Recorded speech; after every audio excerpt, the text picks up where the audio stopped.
I guess I'm going to start with something which is kind of anecdotal right at the beginning, if I could, Leo, and that is you kept a diary, which when you consider yourself as a CEO of one of the largest airlines in the world, and all that was going on, you found or took the time at probably the middle of the night to keep a diary. Can you tell us a little bit about what that was?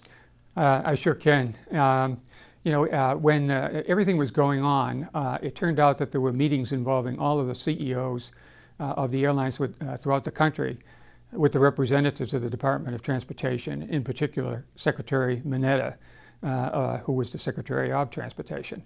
And in that 7 to 10 days up there were just many stories that emerged because every airline was facing something that was extremely different, whether it was a financial crisis, whether it was concern for other problems that might have occurred by way of terrorists.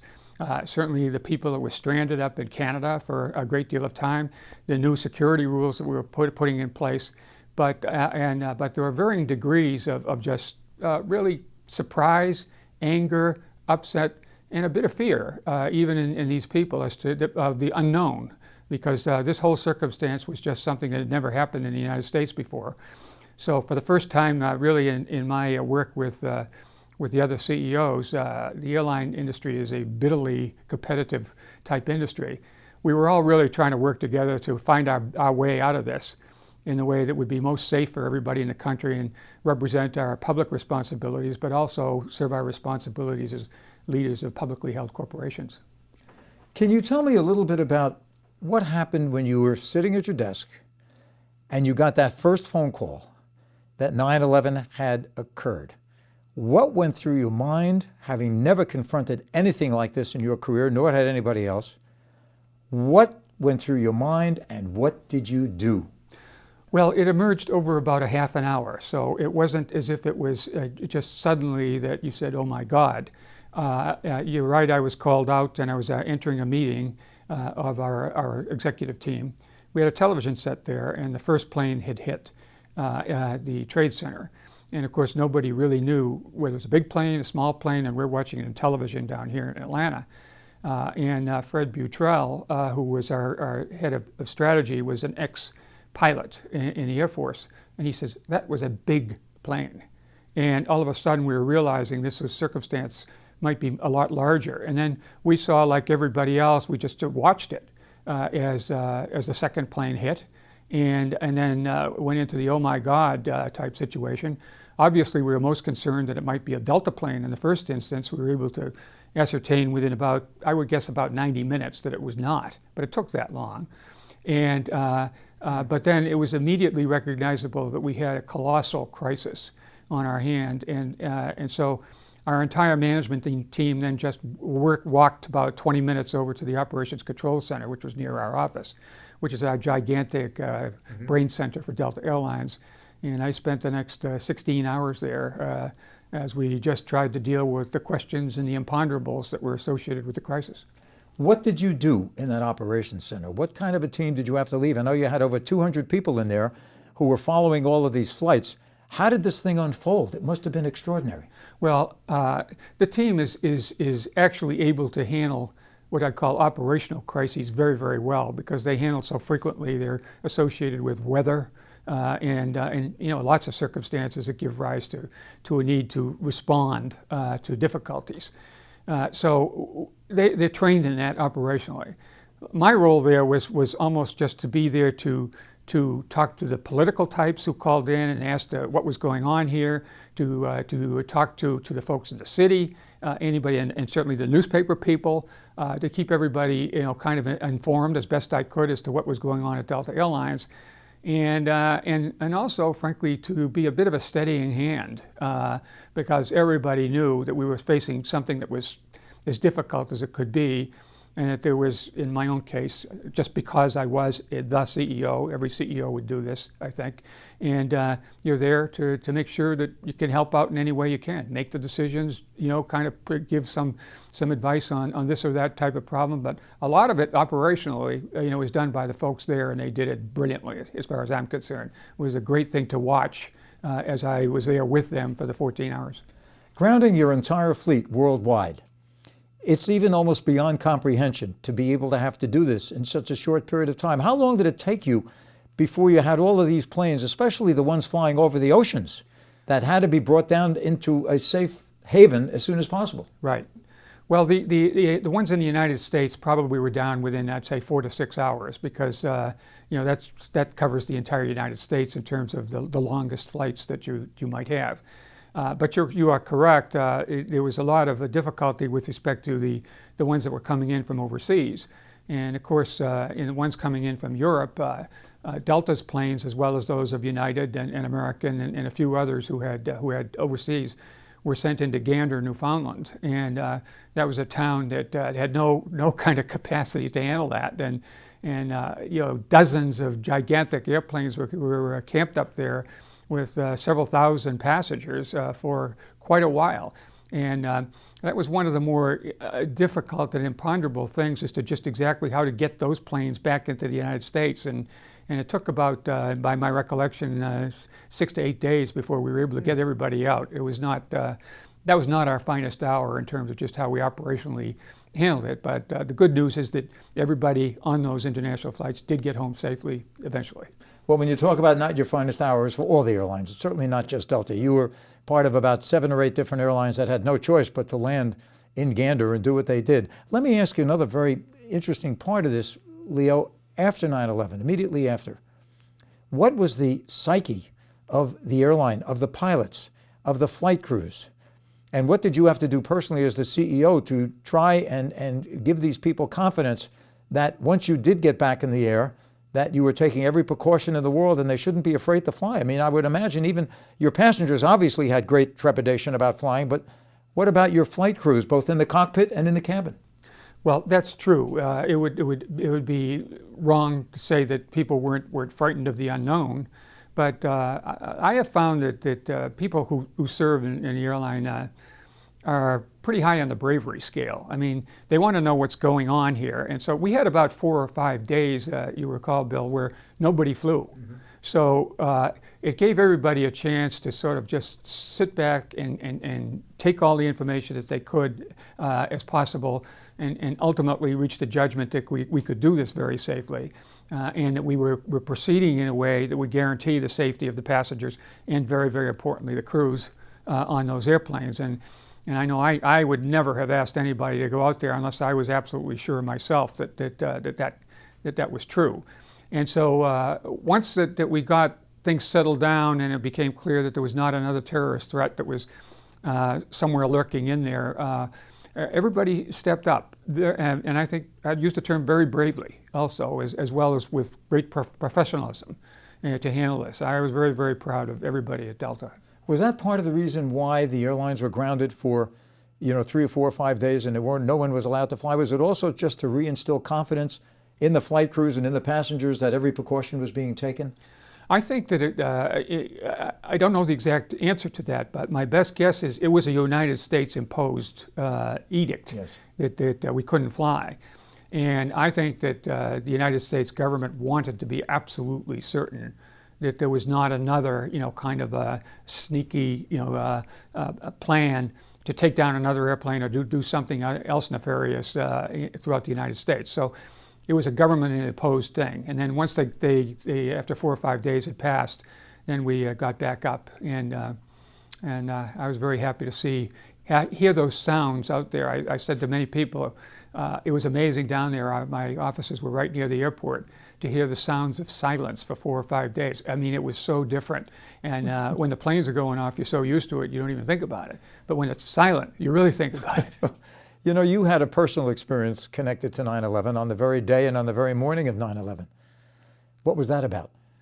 Well, it was very personal. My son has had diabetes for a long time, and my wife and I are very active in the Juvenile Diabetes Research Foundation. And she, in particular, while I was at Delta, carried the ball in terms of being on the board and doing things with that organization. And she had a meeting in New York at exactly the time that the planes hit, actually an hour later. She was on a plane coming in, and it was on the landing path into LaGuardia as the pilot said, "Ladies and gentlemen, if you look out the window, there's a building has been hit," and she wasn't on the side where she could see it, but the other people did. And then all of a sudden, it was almost like a jerk, and the plane just, kind of went back up into the air, And then in a kind of a, she said, a shaken voice, the pilot came over and said, "Ladies and gentlemen, there's been an emergency in New York, and we're flying to Allentown, Pennsylvania," where she landed. Now, I did not know where she was for about 6 hours, and for several hours, candidly, I was extraordinarily worried about her. And then she called up from Allentown, Pennsylvania, and by that time she knew no other plane was coming in to get them. And she had hooked up with three Delta employees, and they had rented an employee. So my wife and 3 Delta employees rode 18 hours back here, and she arrived here about 5 o'clock a.m. the next morning. But what a harrowing time when your wife was landing within a very close proximity to the World Trade Center, right, and you had not the vaguest idea what was going on, and you had to live with this for 4, 5, or 6 hours before you knew what was happening. That's exactly right. I had the distraction of what was going on in the operations control center was good at that moment, but every 5 or 10 minutes I'd go back to it, and then finally Barbara, my assistant, called and said, "I'm in touch with her," and I said, "Barbara, that's all I need to know." We hung up, and that was it. And you went back to grounding the entire fleet around the world. How long did it take you, Leo, to get all those airplanes down? I would say that other than the European ones, which came from very different locations, but I'd say we had it all down within a 4 to 6 hour period. Boy, that's amazing. Yeah, considerably shorter than that, because a lot of the Delta airplanes are short haul flights, and although the fact that they couldn't land in New York, there was a lot of immediate distraction, because quite obviously we were a major carrier, as was United and American, but very quickly everything was stopping. So you were just landing at the nearest possible airport, and I think the ones that had the biggest problem was the FAA in terms of orchestrating this for the entire industry. Let me ask you, if I can, about what happened after 9/11. This put the airlines into a very serious financial situation. Not just you, but you and your 11 CEO colleagues all facing the same possible huge dilemma financially. What happened? Well, in the first 5 or 6 days, I would say that there was almost no attention paid to the finances. It was operational. But by the 4th or 5th day, you began to think about the consequence of this in so many ways. And in our case, we had some major financing of airplanes. We had a $1.5 billion financing deal that was being done with various Wall Street firms. And obviously we had major insurance issues that would be associated with this. And airlines, in the whole airline industry is what is known as a leveraged business, which means that they rely very much on debt to finance those airplanes. Mm-hmm. And so relatively modest changes in income can create very significant changes in your stock prices and other things that are very important financially. But the most important of those variables is cash flow. Just do you have the cash to pay the bills and do the things that you need to do? And because of the fact that the industry is leveraged, there were a number of airlines, not particularly American, United, or Delta. Delta was by a significant margin the best off financially. We could have gone 6 or 7 months. You had $2 billion in the bank, at least, to sort of keep you alive. We did, and when you looked at the way that our balance sheet was constructed, we were by a wide margin the best off. There were several of those airlines that were on the edge, and one of the airlines, which, in the interest of being kind, I will not tell you which one it was, but kind of was almost yelling all the time that they didn't think they could last a week. And so in some of those conversations that were held at 12 midnight with Secretary Mineta and others, those financial difficulties were very vividly described, as well as operational things, and we had to cover the gamut of issues. And so we had a very, very wide range of problems, and 2 or 3 very significant airlines had the financial power that they had to withstand further difficulty could be measured in a short number of weeks. And that put a great deal of pressure on us in Washington to come together with some kind of a financial program that could keep this industry running during a period when we all knew that our passenger loads were going to be very, very low for whatever time it took for the passengers to come back. And ultimately, I'd say there was 7 to 9 months before it got back, and there was another, kind of military action that took place about at that point that gave us another kick. So it was, it took a long time for those passenger loads to come back. But a number of airlines couldn't have made it without the Washington help.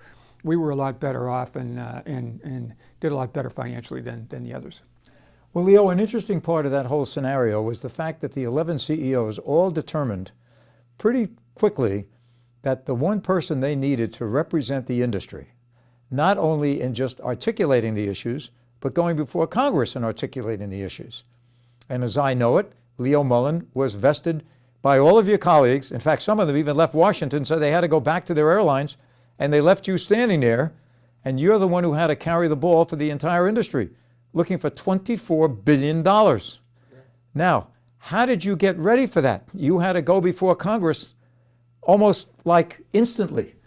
Well, it was quite shocking. I will tell you, as I look back on it, in that tumult, it was easily the most tumultuous week in Washington in going through this bill that I've gone through in my 55-year business career. First of all, I understood why United and American could not be involved in this because their airplanes were involved in the actual incidents in the towers. So they asked me to do this, and of course, this having been a crisis, there was no preparation for it. Don Carty and I, Don Carty was the head of our association, combined with our two treasurers and CFOs to gather financial information from all the industries, and somehow, and primarily through my CFO, Michelle Burns, we put together a picture for the entire industry in about 4 days. That's incredible. It was incredible, and ordinarily that kind of degree of cooperation would never be there. But we all knew we had to do it, and they did a terrific job on that. But still, then after that, and after you kind of put and were able to judge what story was being told by the financial things, and the picture was terrible. Then there was the story to be told. I mean, what do we need to say to the United States Congress with respect to our obligations as public carriers, our obligations to the passengers, our obligations to support the economy of the United States, and our obligation to our own shareholders and to our employees. I mean, so I was asked, frankly, at 7 o'clock in the evening to give this testimony, and there was nothing other than spreadsheets available with all of this financial information. And what time the next morning did you have to go on and do this? 11 o'clock. So I called my assistant who managed to get up there to Washington at about 11:30 in the evening. And in that time frame, I dashed and outlined the testimony as best I could to tell the story. Then more or less dictated a broad-gauged storyline to her. She worked all night long to try to put it in kind of words and phrases. We met at 6 a.m. in the lobby of the hotel, and I made all my annotations and changes to it. She went back at it, and that's when, as you were mentioning earlier, the first draft, which was incorrect, got corrected, and somehow I went up to testify with the wrong first draft. But the great thing about this bill is that the 55 congressmen were all there as part of the Commerce Committee, which is holding these hearings. And every one of them needed to have something to say, 1 to 2 minutes. And the leader of it kept saying, we want to hear these airline executives and what, but they all kind of took about an hour and 15 minutes. And thank God they did, because by the time they were done, my assistant came in and my hand came over my shoulder and grabbed the other one, and I had the right draft when I was starting off. So this is a part of the story, of course, that nobody's aware of, that you literally went into that congressional hearing with 55 people sitting in that room to listen to what you have to say. Right. And you were just working from drafts and outlines, and it wasn't even the right one. That's correct. But fortunately, the right one came, and even when you think about anybody who's written anything, whether you're at school or anywhere else, or a reporter, it takes a little time to do these things. I've never, ever been challenged to write something like this, 15-page document to submit to Congress with a request for $15 billion. I mean, and it worked. To this day, I kind of marvel at it myself.